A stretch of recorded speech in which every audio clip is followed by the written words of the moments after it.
ज्यादा भगवान का पूजा पाठ करता है वही सबसे ज्यादा दुखी क्यों होता है? प्रिय भक्त गणों, आज के इस वीडियो में भगवान श्री कृष्ण की बड़ी ही अद्भुत कहानी सुनाने जा रहा हूं। भक्त गणों, एक गुरु के दो शिष्य थे। दोनों ही पढ़े लिखे विद्वान थे। दोनों में फर्क सिर्फ इतना था कि एक भगवान को मानने वाला था और दूसरा भगवान को न मानने वाला नास्तिक था, और वह शराब पान भी करता था, वेश्याओं के साथ गमन करता था। सारी बुरी आदतें दूसरे शिष्य में थी। अगर आप यह कहानी सुन रहे हैं तो पूरा सुनिए। इस कथा को आधा अधूरा छोड़कर जाने की गलती मत करिएगा, क्योंकि इस पवित्र कथा को आधा अधूरा छोड़ने से आपको पाप भी लग सकता है।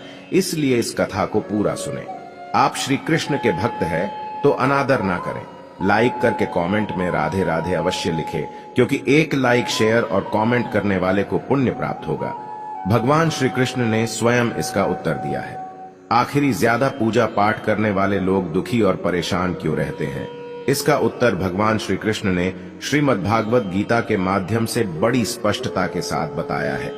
जब भगवान श्री कृष्ण और अर्जुन के बीच संवाद हो रहा था, तब अर्जुन ने भगवान श्री कृष्ण से पूछा कि है माधव, जो लोग ज्यादा पूजा पाठ करते हैं वह ज्यादातर दुखी और परेशान क्यों रहते हैं? तब भगवान श्री कृष्ण ने एक छोटी सी कहानी के माध्यम से अर्जुन को इसका उत्तर दिया। आइए जानते हैं उस छोटी सी कहानी के बारे में। दोस्तों, एक गुरु के दो शिष्य थे। दोनों ही पढ़े लिखे विद्वान थे। दोनों में फर्क सिर्फ इतना था कि एक भगवान को मानने वाला था और दूसरा भगवान को न मानने वाला नास्तिक था। एक ऐसा था जहां पर भगवान की कथा होती थी, जहां सत्संग होता था, जहां भजन होता वहां दौड़ के चला जाता और भगवान की पूजा पाठ करने लगता। दूसरा शिष्य इन सब चीजों से काफी दूर था। वह शराब पान भी करता था, वेश्याओं के साथ गमन करता था। सारी बुरी आदतें दूसरे शिष्य में थी। one दिन क्या हुआ, एक शिष्य शराब पीकर अनाप शनाप बोलते हुए रास्ते में पैदल चलते हुए अपने घर को जा रहा था। अचानक उसको रास्ते में पैसों से भरा एक बैग मिल जाता है। उसकी खुशी का ठिकाना नहीं रहता। वह जोर जोर से चिल्लाते हुए सबको बताता है, मुझे आज पैसों से भरी बैग की थैली मिल गई। मेरा जीवन सफल हो गया। इन पैसों से अपने जीवन की आवश्यकताओं की पूर्ति करूंगा। वहीं दूसरा मित्र मंदिर से भजन करते हुए अपने घर को जा रहा था। अचानक उसकी पैर में एक बड्ढी काटे चूक जाती है। रक्त निकलने लगता है। ठीक उसी समय दूसरा शिष्य भी वहीं पहुंचता है और हंसते हुए उसको बोलने लगता है, क्यों, तुम ही हो ना जो सबसे ज्यादा पूजा पाठ करते हो, भगवान का भजन करते हो। क्या दिया तुम्हारे भगवान ने तुम्हें? मुझे देखो, मैं कभी मंदिर नहीं गया और ना ही मैंने कोई भी काम अच्छा किया।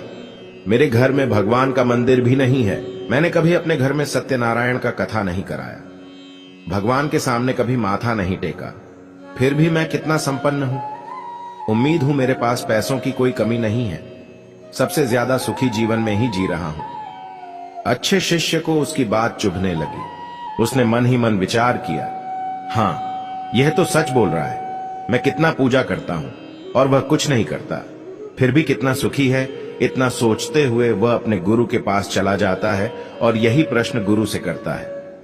गुरुजी मुस्कुराते हुए बोले, भगवान जो करते हैं अच्छे के लिए ही करते हैं। जिसकी जैसी योग्यता होती है उसको उसी के अनुसार फल देते हैं। अब तुम्हारे प्रश्नों का उत्तर तुम जानते हो। भगवान ने तुम्हारे पैर में ही क्यों चुभाई काटे और उसको पैसों से भरी हुई बैंक क्यों मिली? सुनो, तुमने पिछले जन्म में बहुत पाप किया था, इसलिए तुम्हारी आज मौत होने वाली थी। तुम बच गए क्योंकि तुम मंदिर गए थे, तुमने भगवान की पूजा की थी। यही एक कारण है कि तुम्हारी मौत ना होकर सिर्फ एक ही काट चुका। अब तुम्हारे मित्र की बात करते हैं।